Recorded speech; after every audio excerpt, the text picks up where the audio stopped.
नमस्ते विद्यार्थियों, स्वागत है आपका भास्कर क्लासेज में। तो आज हम लाए हैं आपके लिए एक और नया टॉपिक जिसका नाम है माध्यक। हम माध्यक कैसे ज्ञात करें, इंपॉर्टेंट क्वेश्चन है, बोर्ड परीक्षाओं में पूछा जाता है और बड़ा प्रश्न इसमें पूछा जाता है। लगभग 6 से 8 नंबर का प्रश्न इसमें से पूछा जाता है। इससे पहले मैंने आपको बहुलक ज्ञात करना सिखा दिया है। आज मैं आपको सिखाऊंगा कि माध्यक कैसे ज्ञात किया जाता है। माध्यक ज्ञात करने के लिए सबसे पहले आपको माध्यक का सूत्र आना चाहिए। तो सूत्र मैंने यहाँ लिख दिया है और उस सूत्र में दिए गए संकेतों को किस तरह से हम जस्टिफाई करेंगे तो वो भी मैंने लिख दिया है। यहाँ प्रश्न लेंगे हम एक उदाहरण के रूप में। यहाँ एक प्रश्न लिया है जिसमें मैंने सारणी में कुछ आंकड़े दिए हुए हैं। इन आंकड़ों के आधार पर आपको माध्यक ज्ञात करना मैं सिखाऊंगा। तो चलिए सबसे पहले हम देख लेते हैं माध्यक को।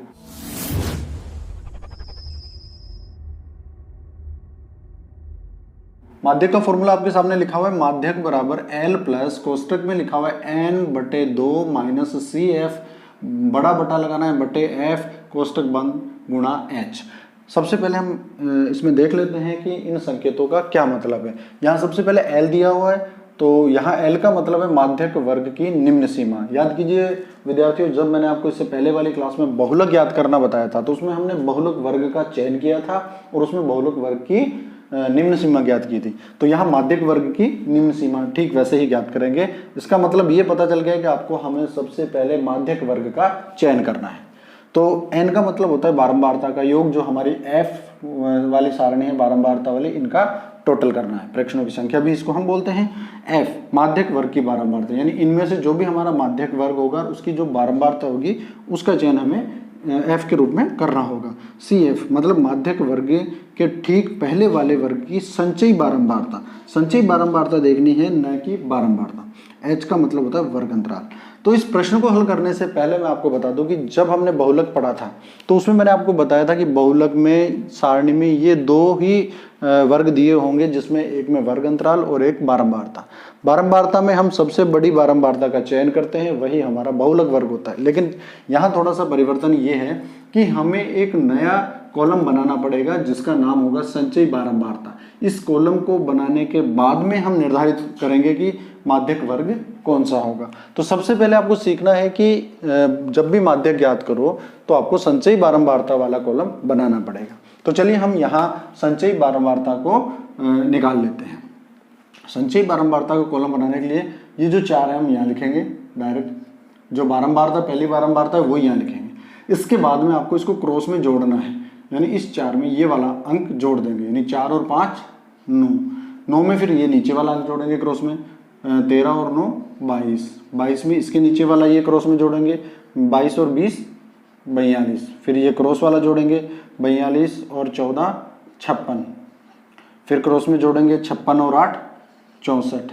फिर क्रॉस में जोड़ेंगे 64 और 4 68। इस तरह से ये जो कॉलम बना ये हमारा संचयी बारंबारता का कॉलम होगा।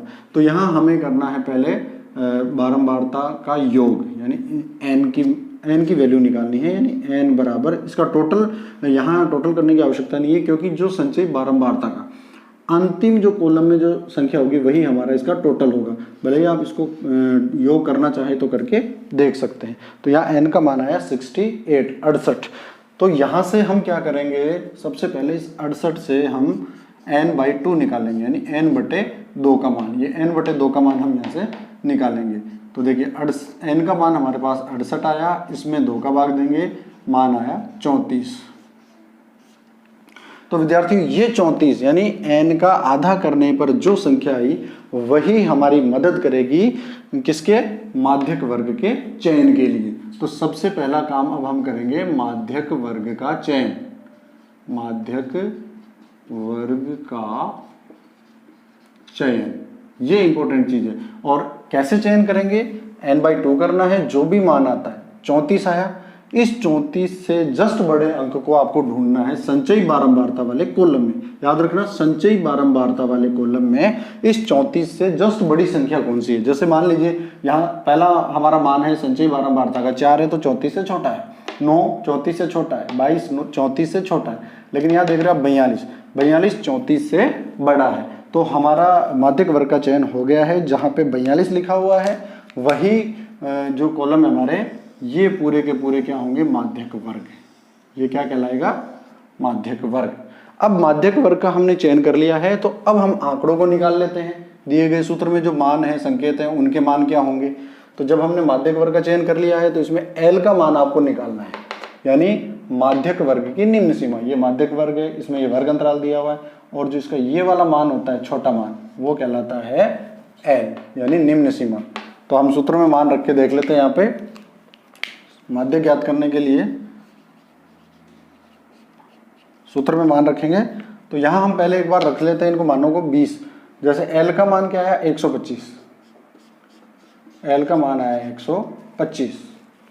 फिर देखेंगे N, बारंबारता परीक्षणों का योग हमारा 68, और माध्यक वर्ग की बारंबारता F, ये हमारा माध्यक वर्ग है, और यहाँ बारंबारता में से इसका चयन करना है, यानी ये वाला जो मान है वो हमारी बारंबारता है F, यानी 20।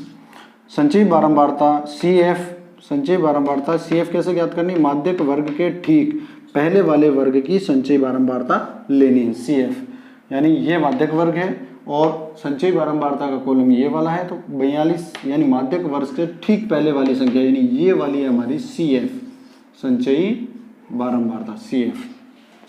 तो इसका मान है 22, और वर्ग अंतराल 145 में से 125 घटाएंगे तो ये हो जाएगा हमारे पास 20।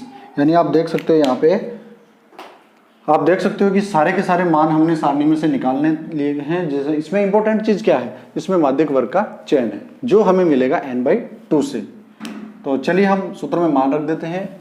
L का मान है 125, तो हम लिखेंगे यहाँ पे 125 प्लस n/2 हमने निकाल लिया है 34 माइनस CF, यानी संचयी बारंबारता माध्यक वर्ग के ठीक पहले वाले वर्ग की संचयी बारंबारता है 22 बटे संचयी बारंबारता F, ये 20, और वर्ग अंतराल गुणा वर्ग अंतराल यानी 20। तो चलिए इसको हल कर लेते हैं हम। तो यहाँ माध्यक हो जाएगा हमारे पास, माध्यक बराबर 125। ध्यान रखना बच्चों, इस 125 को नहीं आपको छेड़ना है, आपको इधर वाला हल करना है, जो भी मान आएगा इसमें जोड़ देंगे। तो 34 में से 22 को घटा दीजिए, तो हमारे पास बच जाएंगे 12 बटे 20 इंटू 20। यहाँ 20 से 20 कैंसिल हो जाएंगे, हमारे पास मान आ जाएगा 125 प्लस 12, 125 में 12 जोड़ेंगे तो 137। ये हमारा हो जाएगा इस सारणी में दिए गए आंकड़ों का माध्यक। तो इस तरह से हम बड़ी आसानी से माध्यक ज्ञात कर सकते हैं।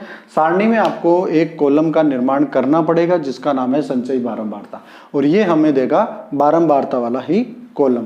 तो मैंने आपको समझा दिया है, तो आप बड़ी आसानी से इसको आराम से देखना, नहीं समझ में आए तो दोबारा से बार बार देखना इसको, और इससे आपको बहुत फ़ायदा होगा। एग्ज़ाम का टाइम चल रहा है तो आपको बहुत अच्छे अंक प्राप्त होंगे। इसी उम्मीद के साथ मिलते हैं हम अगले वीडियो में एक अगले नए टॉपिक के साथ। तब तक के लिए अपना ख्याल रखिए। जय हिंद, जय भारत।